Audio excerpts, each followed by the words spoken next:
Let's talk about Wild Assault, the game that's the most fun shooter I've had in a while, but also like the hardest to recommend.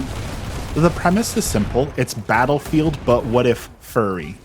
And I'm pretty sure that concept alone is going to make it so this game will never be mainstream, but it is a lot of fun. The characters are really interesting, there's a lot of different abilities, and when you choose a different character you actually feel like they are unique and have unique abilities that make them different from each other. Also, I'm going to apologize, like all the colors are messed up. I don't know why I was recording this and all of a sudden everything's all like blown out and super overexposed, so I tried to fix that in post, but if it doesn't look great, I apologize. I also apologize for what you're about to see with like the gameplay. I am terrible at shooters, I enjoy them, I enjoy games like Battlefield, but I am absolutely awful at aiming, so, forewarned. The game has everything you would expect in a shooter. You've got a good variety of weapons, you can change what those weapons look like, you can change their attachments to kind of customize them to what you want. Your characters have different classes that give you different abilities, like supports that can resurrect anyone, you've got tanks that can stop explosives from coming through, you've got assault that can go invisible or drop smoke grenades, you've got talents to really customize your gameplay. There's a lot of depth here.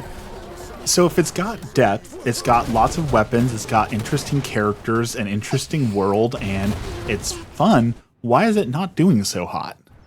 Well, if you look at the Steam reviews, it's got good reviews also, so that's another thing. Well, it's got great reviews and all this praise, why is no one playing it? Well, there's a few different things, and that's why it's really hard to recommend, and why I want to talk about why it's hard to recommend, even though, again, I'm enjoying it. Number one, there's the overall design. When it comes to furries, the internet is very, very divided. And I'm not going to sit here and furry bash, I'm not going to say they're bad people or it's gross or weird. It's its own thing, it's its own niche, it's its own people who are interested in it. But because it's a niche, well, that means there's going to be less people who are interested in it. There's only a certain group who's going to enjoy this art style and these characters and this world and this lore and all that, so it really limits how many people are, I think, willing to give it a try, even though we're all tired of generic World War II shooter or yet another Call of Duty or Battlefield, right? We're tired of all that, but when we get something new, people don't want to try it. Number two, the game developer seems to be a developer straight out of China, and so as typical, especially on Steam reviews, you'll see a lot of people accused of installing spyware or somehow monitoring your computer or stealing your data, those sort of things. I don't have any proof either way on that, but it is a concern that a lot of people bring up, especially when a publisher is straight out of China. Number three, and probably the biggest deal breaker for so many people, is the bots. The big matches are a 20 versus 20 40-man mode, and often you'll see that there's a match with maybe 8 people in it. Here's an example. I started a 20 versus 20 match, and you can see that there are 6 people in the match to start, and you can see at the top of the screen when I refresh it, it says we need at least 12 people to start the match. So we don't have enough people, the match can't start. But then you can see, okay, now the game is starting, but we still have the same people. You can see at the top it says the game starting in 10, 9, 8, 7, 6. So where are the rest of these people coming from? Well, it might look like more players are joining up, but more than likely it's filling up with bots. And the bot behavior is all over the map. There are some bots that, like, as soon as you fire at them, they'll instantly turn around and start hitting you directly, like they have pinpoint accuracy and know where you are at all times. And that's frustrating, but it does make them challenging because it definitely gives you a little bit more of a challenge than the other bots that just kind of stand there and do nothing until you take them down and harvest them for free points. I personally don't mind the bots because, again, as I've already stated, I am absolutely terrible at shooters, so, bots are about my level of gameplay, so, I'm not personally bothered by it, but I know that a lot of people are. When you're playing a 20 versus 20, you want to fight 20 other players, and the bots lead to the next problem, and that is the inconsistencies in skills and matchups. Almost every single game that I've been a part of has been an absolute blowout on one side or the other, and this is because one side will have like 9 players and the other side will have 3 players, and there's simply no way for the bots to make up for that difference in skill. In the match you see here, the entire time we are absolutely dominated. They hold 3 out of 4 of the bases, and often they grab that 4th base, and we're just completely there. There's nothing we can do.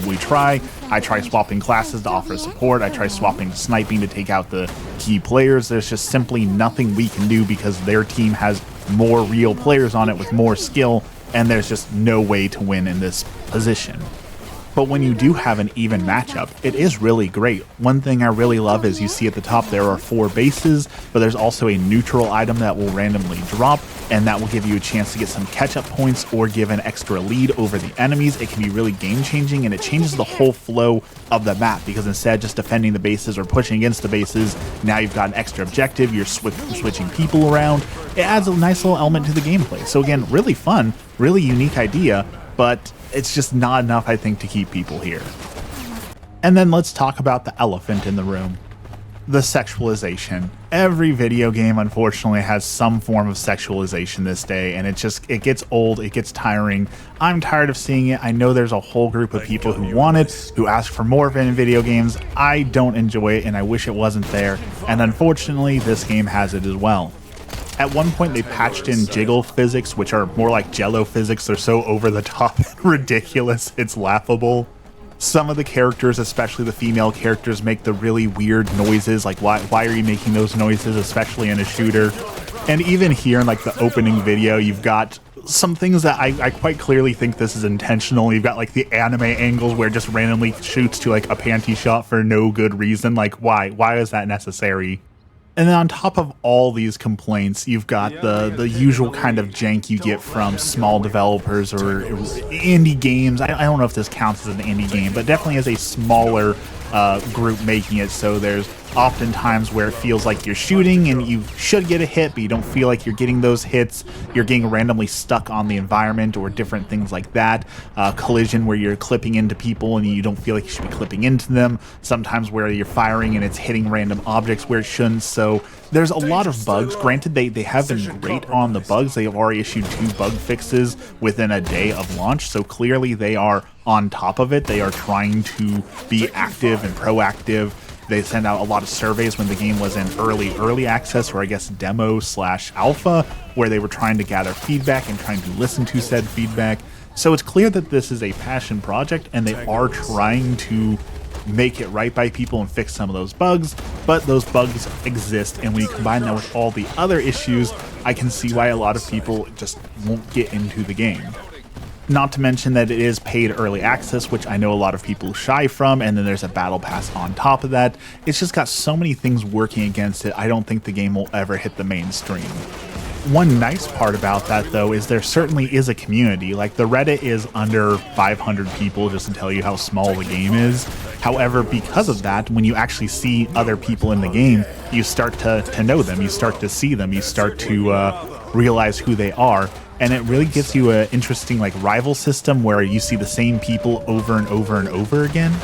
So you start to know like, oh, that guy's really good, avoid them, or like, oh, that person is a really vicious support, so target them first because they're going to just sit there and revive everyone all game long. Like, a lot of interesting things can come from that, so that is a huge perk of the game. And I've seen quite a few people that I've seen in other matches, and like I said, I'm like, oh, I don't like that person, I'm going to avoid that person at all costs because they are just way better than me and I have no way of taking them down 1v1. The last real pain point I think I'll talk about is the maps. The maps seem well designed, but as you'll see from this video, you only see one map because I think there's 3 maps. There's 2 I can think of off the top of my head. I think there's 3 though, and that's not a whole lot of maps, especially if you're playing for a few hours. You're gonna get tired of seeing the same map over and over. There's a lot of great cover, there's a lot of little secret like walk-arounds, there's lots of different lanes, there's a lot of options, but not a lot of variety.